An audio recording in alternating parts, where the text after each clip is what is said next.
I've actually spent a fair amount of the past 5 years studying energy efficiency nonprofit organizations and their efforts to influence appliance efficiency and kind of all the various tactics they use.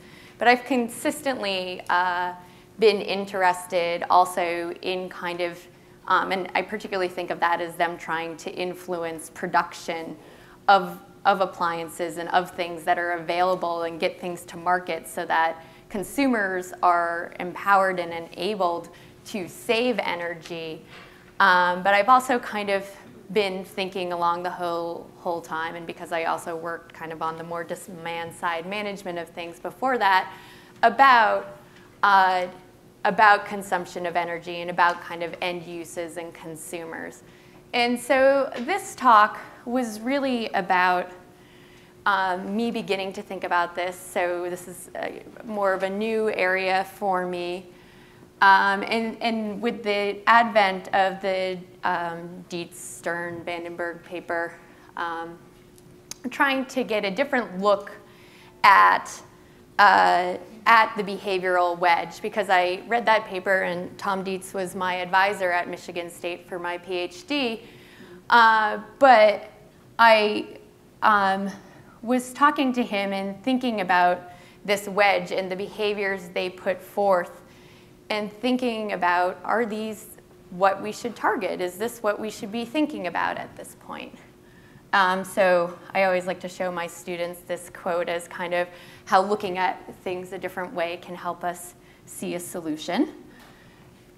But if we think, so I come to the behavioral wedge from thinking about it as through the lens of consumption. And you heard Julia Shore talk kind of about consumption and climate change and time use, and kind of that history in sociology is where I come from. But a very broad definition of consumption put forth by Paul Stern in 1996 was that consumption consists of the human transformation and human-induced transformation of materials and energy. And he goes on to identify what environmentally significant consumption is, their kind of first research push there at the NRC. But I kind of adapt it here to think about greenhouse gas intensive consumption, because that's what we're concerned with when we're talking about climate change, right? We want to identify what is greenhouse gas intensive consumption. And so I've been thinking a lot about consumption because there's that broad definition that Stern gives, but then there's all these questions that doesn't address. Who is consuming? Arguably, producers are transforming goods and materials and energy when they're doing whatever they do. Corporations, are doing that. And how much control do we have over what we consume and what's available to us? And looking through the literature, there's kind of 4 ways the consumer is thought about. So I rested on, there's great debates about whether we should be focusing on changing production or changing consumption and all these things. But if you're going to think about the consumer and think about which we're all consumers and kind of our daily life, the household consumer, you can think about the consumer as kind of put forth in early Mills as kind of homo economicus. That's not how you say it, but this narrowly defined, self-interested, utility maximizing person, right? Kind of classic economic consumer. And then you get this wonderful advent that we've kind of all benefited from. And if you're following, the behavior, energy, climate change literature, or any of those fields of kind of behavioral economics, and this idea that the consumer is predictably irrational. This wonderful way of saying people are making decisions that, if you're going to use that first definition of how people are making decisions about what they're consuming or just behavior in general, it's going to look irrational to you if you base it on those criteria. But actually, this is predictable, and we can we can understand what's motivating people here to act and how they're coming to these conclusions. Or not even kind of that there's not a particularly well thought out long-term rational thought process or calculus. The third literature starts to shift kind of in scale a little bit upward, and they start thinking about the locked-in consumer. You start to get research coming out of sociology and other areas that's thinking much more about the constraints that consumers face. The idea that if I want green energy or I want a green home, I've pretty much got to go build it myself, right? You know, now there's some options for your, electricity generation that you can just check a box and switch over to a green source. But if I want a decentralized form, and certainly, you know, the housing market is one where you're pretty much a taker on the market for what's there, and it's often, unless you know you don't have time to go build and design or the money to go build and design a greenhouse. I always think of that as locked in, and just, you know, most of our economy is built on carbon economy.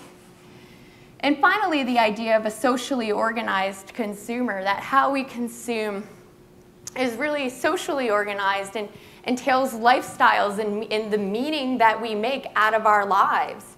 And that this is, you know, much more, it's reflective of the social norms, but this is a much more socialized view of our consumption.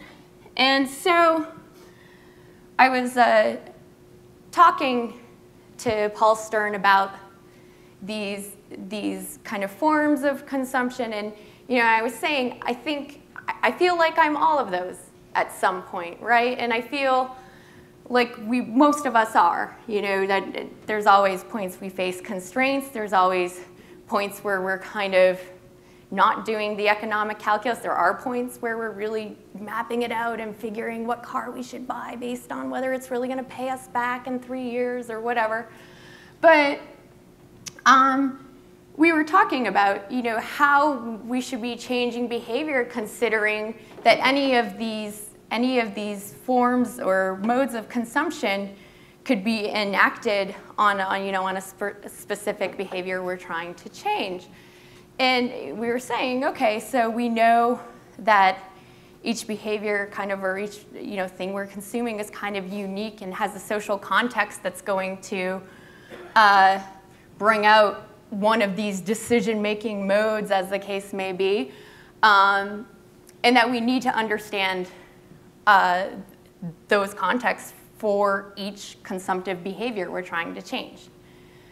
Which made me think, you know, that we really need to understand whatever the consumptive behavior is, the real kind of finer grained social context of that, and the decision points, and when we're, you know, being rational about it, and that made me think, well, then what should we be studying? Which of these behaviors should we be trying to understand if we're gonna try to deploy a behavioral wedge? You know, which one should we really be focusing the research on to really be able to activate? Because each one of these forms of consumption is changed by different kinds of interventions, right? So certainly the first one, kind of as the rational actor mode, you can put in price incentives and price changes and things, and that's going to go ahead and change that behavior if you're thinking this way. You know, versus the locked-in consumer, you need some structural changes there. You need some policy changes there to enable people to kind of get out of that lock-in. In socially organized consumer, you need social institutional change. You need real social change about how people see things and give meaning to the consumption they're living through. So these are, you know, very different kinds of interventions depending on what form of consumption you're thinking about. And so this is why I thought about the behavioral wedge and thought, well, what behavior should we be researching and targeting to change? And I will tell you that I'm not going to give you a top 10 list here, because I keep saying to people, somebody should be doing this, but I don't have the kind of quantitative engineering, you know, I analyze surveys, but I'm not really good at getting a real good fix on carbon emissions and things. So I'm pitching this to, and I think Maryland's doing a fair amount of this. So, but if we look at the current behavioral wedge, right, they've figured this based on reasonable achievable emissions reductions, and they're looking at they need to have data on the number of emissions reductions possible, and then they call it the plasticity, so the number of people who could reduce the emissions by changing that behavior. And there's kind of three challenges to the behavioral wedge. The first two are under the realm of estimation. So the data on total emission reduction potential for full life cycle. So the first thing I said, and I know Tom Dietz, his wife runs the animal studies, Animals in Society specialization program and things, and I said, I can't believe you guys don't have meat eating on here, right? What is going on? And he said, well, it's too hard to figure out what the emissions reductions are for the quality of data we needed or whatever, to get indirect energy inputs. And so I know I've seen analyses of kind of the life cycle energy impacts or carbon dioxide, impacts of meat eating. And there's fairly, good analyses done. But, at the level they were doing it, they couldn't do that. And this goes for a lot of the other potential behaviors you could be thinking about. The second is data on behavioral plasticity. If you look, they're using studies that are done. And this produces a home energy use bias because these are the kinds of, because of our history of demand-side management programs, of people running efficiency programs and doing evaluations, which thank goodness we have. But there's certainly kind of a bias towards these kinds of things. And the third is that we tend to focus really directly on carbon dioxide, which makes sense because in energy, right? Because it's pretty big. But if we're really concerned about this stuff, there's no reason, if there's a particularly easy consumptive behavior to change that's under methane, why not do it, right? So to start to kind of address this, I thought it'd be good if we could scale up a little bit and take a step back. And I'm going to skip these because Julie Shore just talked a little bit about the idea of affluence, but you get consumption per person. And Dietz and Rose's old stuff says actually, as we're developing, you actually kind of get a little bit of a leveling off of the growing impact of consumption. Well, what can explain that? Well, you get increases in investments in efficiency. So we should be maybe saying, okay, we should be increasing efficiency, and that there comes a shift towards service sector industries as countries develop. Okay, so maybe we should be encouraging people to shift towards the services sectors.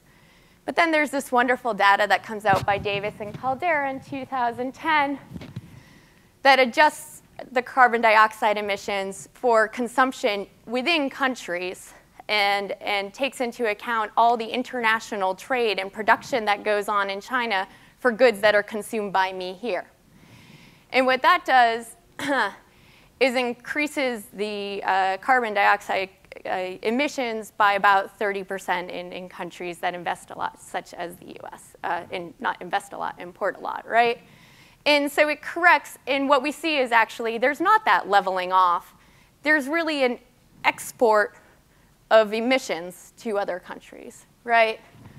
And so this says, if we can think about emissions globally, this is, okay, that we can start to identify kind of a much broader view on what the behaviors are. And so this is just my first cut at thinking, all right, broadly across what produces emissions are the kind of household demand providing behaviors. So carbon dioxide, production through the burning of fossil fuels. The driving force is indirect and direct energy use as consumers. It's direct household energy use, eating industrially grown foods and other goods transported long distances, and household transportation and travel. You'll like how optimistic I was that I was going to give you the best available estimate of emissions contributions, and those data are out there, but I did not have time to put them in this presentation. But rest assured, I do have all the sites. Carbon dioxide for removal of the storage sources. You're talking about deforestation.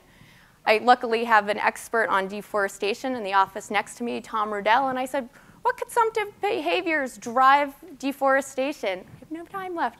And he said wood furniture, obviously meat, cattle industry is a big one people know about, but the other big one is palm oil, and that this is really used for fried food, and that this is a big growing market, particularly in developing countries. You can think about nitrous oxide in eating industrial farmed foods, and methane eating beef and rice, and disposal of organic consumer goods and waste dumps. So implications, I was thinking, okay, so we want to look across these is kind of my major point here. We want to think broadly first before we kind of just say, here, households, it's house, you know. In terms of setting a research agenda, maybe making, you know, identifying 10 we should be studying in depth makes sense. What about in a public action setting? I've been thinking more about, should we have different top 10 lists? And I think you've thought about this a lot more than I have. You know, for different people who have kind of different lifestyles get different recommendations. And do we point out the bigger questions that really impact greenhouse gas emissions? Do we talk to people about, well, having children has a really huge impact on your carbon footprint, and really home buying and where you buy and what you buy, or, you know, these things structure your energy footprint, and do we do that? So that's it. Thank you.